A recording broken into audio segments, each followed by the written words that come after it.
Good morning, Little Masters, and welcome back to today's Tolkien Times. I'm the Man of the West, also from the Prancing Pony podcast. Let's get week 44 of today's Tolkien Times underway with Mailbag Monday. Now, in today's Mailbag, we have an interesting question from Tyler A. of New York. Are the Valar omniscient? Are they able to see what's unfolding in Middle-earth from their positions in Valinor? And if they are somewhat omniscient, wouldn't that mean Melkor is also omniscient? Now, that is an interesting question. Of course, if you were one of the Valar, you'd already have known that he would ask that. Or maybe you wouldn't. Now, when Sam got back to Bywater and met up with Rosie during the scouring of the Shire, she asked him why he would go and leave Frodo just when things were getting dangerous. And the text tells us this was too much for Sam. It needed a week's answer or none.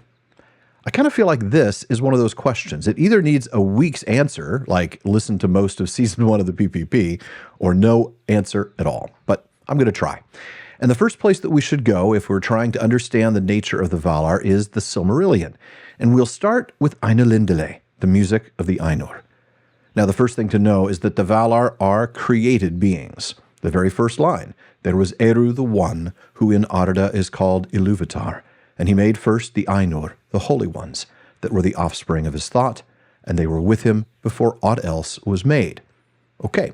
So we have one creator deity who it would seem is eternally existent. That is, he is uncreated. He simply is.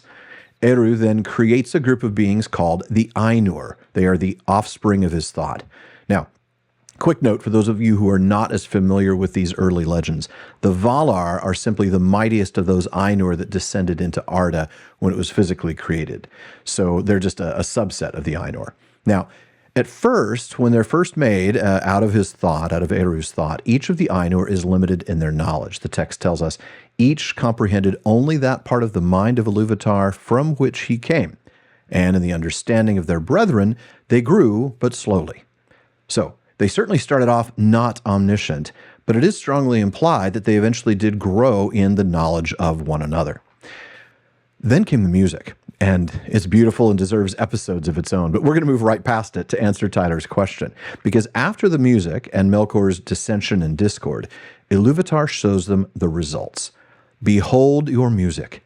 And he showed to them a vision, giving to them sight where before was only hearing. And they saw a new world made visible before them, and it was globed amid the void, and it was sustained therein, but was not of it. And as they looked and wondered, this world began to unfold its history, and it seemed to them that it lived and grew. And when the Ainur had gazed for a while and were silent, Ilúvatar said again, Behold your music.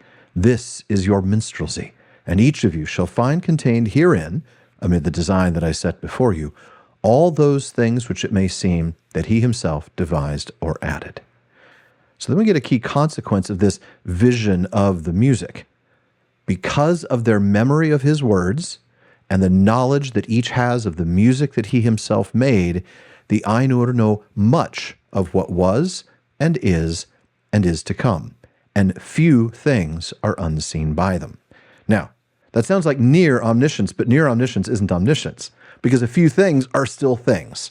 And in fact, the text immediately follows that statement with this, Yet some things there are that they cannot see, neither alone nor taking counsel together.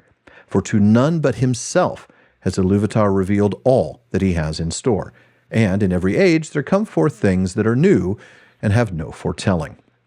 Now, it's pretty clear there that the Valar, all of the Ainur for that matter, have a limited knowledge. So we can safely say that they are not omniscient. They do not know all. And there is another passage in Ainulindale that points to one of the possible limits of that knowledge. After the vision of the music was shown, it was taken away. And then we read, But they had become enamored of the beauty of the vision and engrossed in the unfolding of the world which came there to being, and their minds were filled with it. For the history was incomplete, and the circles of time not full wrought when the vision was taken away. And some have said that the vision ceased ere the fulfillment of the dominion of men and the fading of the firstborn. Wherefore, though the music is over all, the Valar have not seen as with sight the later ages or the ending of the world. In other words, we strongly suspect that the later ages, including the very end of the world, are beyond the scope of the knowledge of the Valar because it wasn't in their little preview, wasn't in their teaser trailer. But as to whether and to what extent they can see what's happening in Middle-earth, because that's not really omniscience, that's sort of omnivision, right? We can look at each one where they're named and their knowledge is described. And for that, we move to Valaquenta, where we read of Manwe and Varda that when Manwe there ascends his throne and looks forth, if Varda is beside him, he sees further than all other eyes through mist and through darkness and over the leagues of the sea. And if Manwe is with her, Varda hears more clearly than all other ears the sound of voices that cry from east to west, from the hills and the valleys, and from the dark places that Melkor has made upon earth. And then we read of Ulmo, all seas, lakes, rivers, fountains, and springs are in his government, so that the elves say that the spirit of Ulmo runs in all the veins of the world. Thus news comes to Ulmo even in the deeps of all the needs and griefs of Arda, which otherwise would be hidden from Manwe. So again, we're getting little glimpses, bits and pieces of what each of them can and cannot see. Then there's Namo, better known as Mandos, which is actually just the name of the place where he dwells. We're told that he forgets nothing, and he knows all things that shall be, save only those that lie still in the freedom of Iluvatar. So they have great knowledge and awareness, but both of those are still finite in nature. And when it comes to elves and men, the children of Iluvatar, those limits are even more present. We learn this from a text most likely written by Tolkien around 1967 that was originally published in Parma Eldalamberon 17 in 2007, but is now more readily found in The Nature of Middle-earth, edited by Carl F. Hostetter. In Chapter 12, The Knowledge of the Valar, we learn quite a bit more.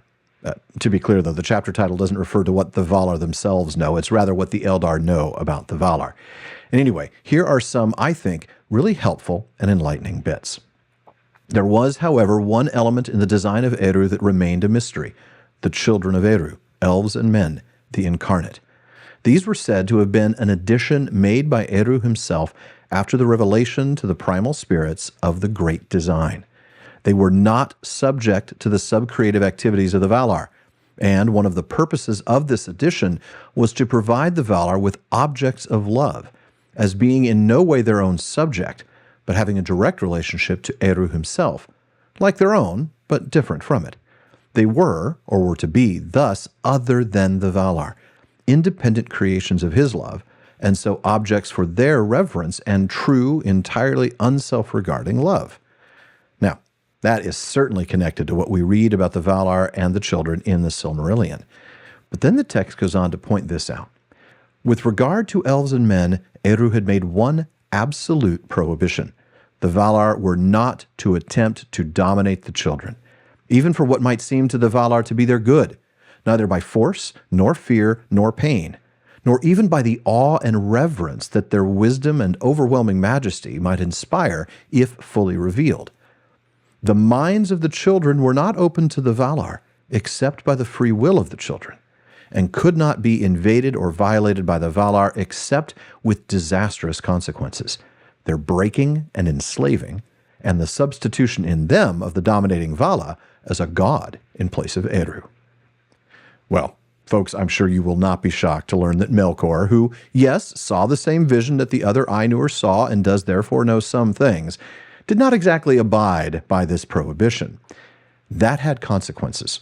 This, then, is, I think, the clearest statement of the limits of the knowledge of the Valar. Because of Melkor's disobedience, quote, there was thus introduced an element of uncertainty into all their operations, talking about the Valar, after the coming of the elves and men. The wills and desires and the resultant deeds of the elves remained forever in some measure unpredictable, and their minds not always open to admonition and instruction that was not, as was forbidden, issued as commands supported by latent power. So even the actions and desires of the elves could not be foreseen and known by the Valar. And this was even more true with men, as the text says, either by their nature or by their early subjection to the lies of Melkor, or by both. So, omniscient? No. Knowledgeable? Yes. Far-seeing? Certainly. Able to pierce the thoughts of elves and men? Not a chance. Now, folks, that wraps it up for Mailbag Monday. If you have a question that you'd like me to answer, please email it to barlaman@theprancingponypodcast.com.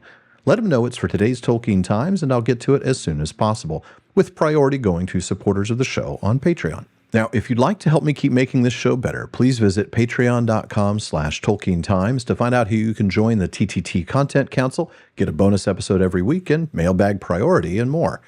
And then join me again tomorrow on today's Tolkien Times for Tolkien Tuesday as we learn more about the professor himself. If you're watching this on YouTube, please like and subscribe, follow or subscribe in your podcast apps, and follow @Tolkien Times on social media. Finally, as Faramir says, go with the goodwill of all good men.